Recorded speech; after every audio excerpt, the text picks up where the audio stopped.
So hello everyone. Today I am talking about a very important topic for CBSE exams. That is boiling point for haloalkane. Means यहाँ पर हम different examples लेंगे haloalkane की and we will talk about their boiling point कि किसका सबसे ज़्यादा होगा, which has maximum boiling point and which has minimum boiling point. और इसी के साथ साथ हमें इनके ऑर्डर भी करने हैं कि इफ वी हैव 4 और मोर कंपाउंड्स तो हमें इंक्रीजिंग ऑर्डर में और डिक्रीजिंग ऑर्डर में उसे अरेंज करना आना चाहिए. तो आइए स्टार्ट करते हैं with the topic boiling point. तो फर्स्टली आई मस्ट नो कि जो बॉइलिंग पॉइंट है वो किसके ऊपर डिपेंड करता है.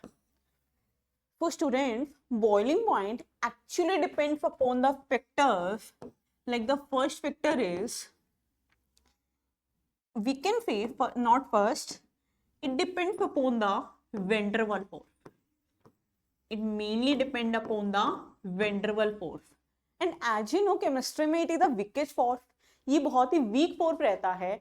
बट हमारे पास 1 मार्क्स में पहले ये क्वेश्चन आ सकता है कि बॉइलिंग पॉइंट कौन से फोर्स के ऊपर डिपेंड करता है. तो it depends upon the van der Waals force.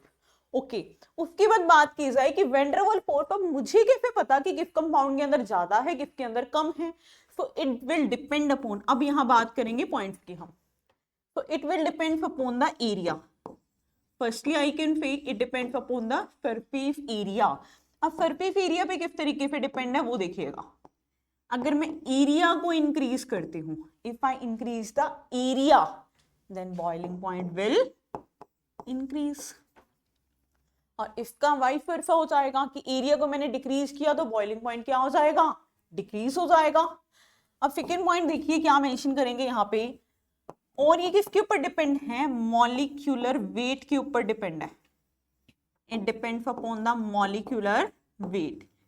अब मॉलिक्यूलर वेट पे कैसे डिपेंड है, हमें ये बात भी तो पता होनी चाहिए. तो मॉलिक्यूलर वेट पे कैसे डिपेंड है कि अगर मैंने वेट को इंक्रीज किया है, अगर वेट को इंक्रीज करेंगे तो बॉइलिंग पॉइंट क्या हो जाएगा, इंक्रीज हो जाएगा. तो स्टूडेंट एक बार थ्योरी को दोबारा से रिवाइज करते हैं और फिर हम चलेंगे इसके क्वेश्चन के ऊपर जो सीबीएसई एग्जाम में बहुत ही रैंडमली हमें देखने को मिलते हैं. So we are talking about the boiling point of haloalkanes. Mainly मुझे यहाँ पे इस टॉपिक में क्या मेंशन करने हैं, हेलोएल्केन्स की बात करनी है.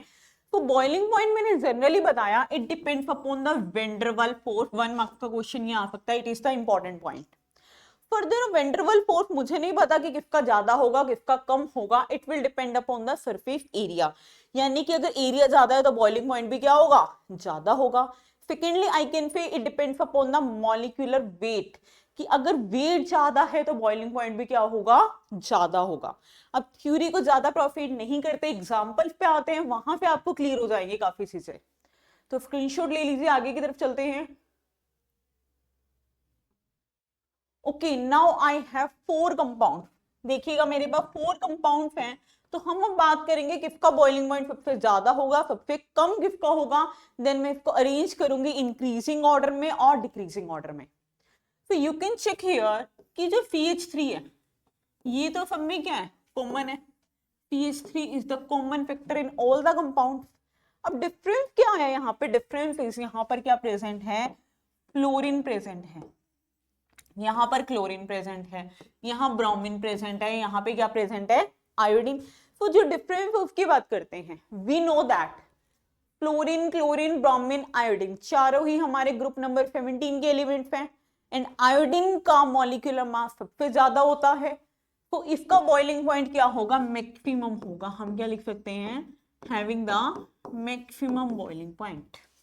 और मिनिमम कौन सा होगा, फिर मिनिमम होगा फ्लोरीन के लिए, minimum boiling point. It has maximum boiling point, it has minimum boiling point.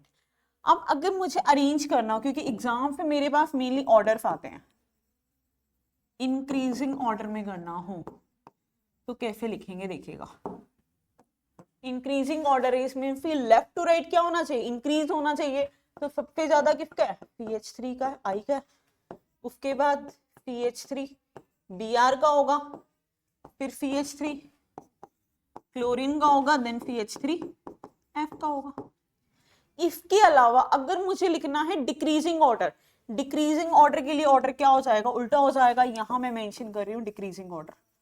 कि लेफ्ट टू राइट क्या होगा, डिक्रीज होगा। तो मैं यहां पर क्या लिखूंगी,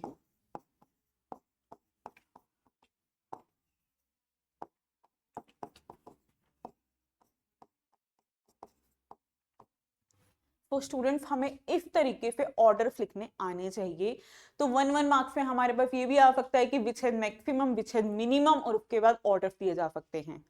तो आई होप ये क्वेश्चन क्लियर होगा। नेक्स्ट क्वेश्चन की तरफ चलते हैं, इसका स्क्रीनशॉट ले लीजिए आप तब तक।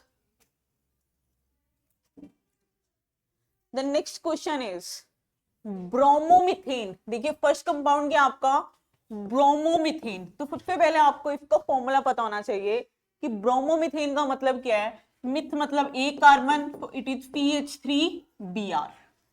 उसके बाद बात की गई ब्रोमोफॉर्म। ब्रोमोफॉर्म आपका क्या होता है, लाइक क्लोरोफॉर्म। क्लोरोफॉर्म में तो क्लोरीन होते हैं 3, यहां पे क्या होंगे, 3 ब्रोमीन होंगे, it is CHBr3. The next one is chloromethane. It can be represented like this, CH3Cl. The fourth one is dibromomethane, यानी कि CH2Br. अब हमें सबसे पहले क्या किया था, इनके नेम से हमने कंपाउंड का फॉर्मूला तो बना लिया, इनको राइट कर लेते हैं, फिर चेक करते हैं किसका सबसे ज्यादा होगा, सबसे कम किसका होगा। CH3Br है, CHBr3 है, CH3Cl है, CH2Br, यहाँ पे 2 आएगा, डाइब्रोमोमिथेन है ना। तो 4 कंपाउंड्स में आप चेक कर सकते हैं, यहाँ पे एक ब्रोमीन है, यहाँ पर 3 है, यहाँ पर एक भी नहीं है, वहां 2 है। तो you know that bromine has higher molecular mass as comparison to chlorine. तो हाईएस्ट किसका रहेगा, अगर मैं बात करूं अब इंक्रीजिंग ऑर्डर की, इंक्रीजिंग ऑर्डर सबसे ज्यादा बॉइलिंग पॉइंट इसका रहने वाला है CHBr3 का, आफ्टर दैट CH2Br2 का। अब बचता है जहां पे एक क्लोरीन है एक ब्रोमीन है, तो हमें पता है ब्रोमीन वाले का ज्यादा होता है, क्लोरीन वाले का कम होता है। It can be written like this. Same अगर मुझे डिक्रीजिंग ऑर्डर की बात करनी है तो आप ऑर्डर को रिवर्स कर दीजिएगा। तो इस क्वेश्चन का स्क्रीनशॉट लेके अब आगे की तरफ चलते हैं। नेक्स्ट क्वेश्चन क्या पुट किया जा सकता है, your next question is about the pentane, isoprentane and neopentane. Pentane is your straight chain like this. यहाँ पे मैं क्या लिख सकती हूँ, CH3, इसको हम हाइड्रोजन यहाँ पे मेंशन कर ही लेते हैं, wait, CH3, CH2, CH2, CH2, CH3, ये तो हो गया आपका पेंटेन। उसके बाद सेकेंड कंपाउंड में कि हम इसका स्ट्रक्चर ड्रॉ करेंगे तो काफी चीजें यहाँ पे मेंशन हो जाएंगी। लाइक अब मुझे क्या बात करनी है, आइसोपेंटेन। आइसोपेंटेन का मतलब क्या है कि आपका एक मिथाइल ग्रुप, एक सब्स्टिट्यूएंट क्या आ जाएगा, ब्रांचिंग में आ जाएगा, like this, this is your isopentane.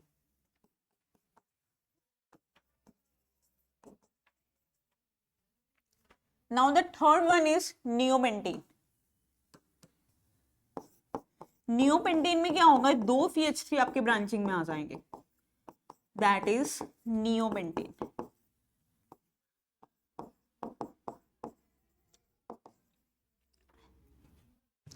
तो हमने कौन कौन से फैक्टर्स की बात की थी, हमने एक तो कहा था मॉलिक्यूलर वेट। तो वेट तो यहां पर सबका सेम रहेगा क्योंकि 5 ही कार्बन है, बस लिखने का तरीका अलग अलग है।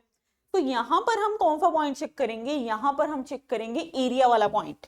जैसे हमने स्टार्टिंग में मेंशन किया था ना कि या तो हम मॉलिक्यूलर वेट चेक करेंगे या फिर एरिया वाला पॉइंट चेक करेंगे, इन दो फैक्टर के ऊपर हमारा बॉइलिंग पॉइंट डिपेंड रहता है। तो यहां पर हम चेक करने वाले हैं एरिया वाला पॉइंट। तो आप देख सकते हैं सबसे ज्यादा एरिया किसका है, पेंटीन का। तो पेंटीन का क्या रहने वाला है, हाईएस्ट बॉइलिंग पॉइंट रहने वाला है, और इसमें एरिया कम हो गया तो इसका क्या रहने वाला है, लोएस्ट बॉइलिंग पॉइंट। तो एक पॉइंट मेरा यहां पे क्लियर हो गया कि अगर मेरे पास ब्रांचिंग इंक्रीज हो जाती है, मैंने यहाँ पे यूज किया आइसोनियो, मीन्स कि अगर ब्रांचिंग इंक्रीज हो जाती है तो ब्रांचिंग इंक्रीज होने से एरिया क्या हो जाता है, डिक्रीज, बॉइलिंग पॉइंट क्या हो जाएगा, डिक्रीज हो जाएगा। So this is the very very important question for 2 marks, यहां से क्वेश्चन जरूर पुट किया जाता है। आइए अब एनसीईआरटी का एक और लास्ट एग्जांपल को सॉल्व करते हैं जहां पे हमें अगेन अरेंज करना है इन्हें। तो देखिए क्या कंपाउंड्स हैं, 1 क्लोरोप्रोपेन मींस की स्ट्रेट चेन है और आपके यहां पे क्या जुड़ा है, क्लोरीन जुड़ा है like this. Isopropyl chloride means की यहां पे क्या कर दी गई है, ब्रांचिंग कर दी गई है। 1 क्लोरोबिटेन। तो क्लियरली यहां पे मुझे पता चल रहा है एक तो प्रॉप है और एक ब्यूट है, ब्यूट वाले का ज्यादा होगा, तो ब्यूटेन का सबसे हाईएस्ट होगा, तो हम यहां पर लिख सकते हैं इसका इंक्रीजिंग ऑर्डर लाइक दिस।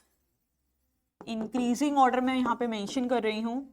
सबसे ज्यादा बॉइलिंग पॉइंट किसका होने वाला है, 1 क्लोरोबिटेन का होने वाला है। उसके बाद किसका होगा, 1 क्लोरोप्रोपेन का होगा। उसके बाद किसका रहने वाला है, आइसोप्रोपाइल क्लोराइड, क्योंकि आइसोप्रोपाइल क्लोराइड में क्या हो गई है, ब्रांचिंग हो जाएगी। ब्रांचिंग की वजह से हमारा बॉइलिंग पॉइंट क्या हो जाता है, डिक्रीज हो जाता है। तो स्टूडेंट्स हमने यहाँ पर सारे एनसीईआरटी के एग्जांपल्स खत्म कर लिए हैं। आई होप ये कॉन्सेप्ट क्लियर होगा। Thank you so much.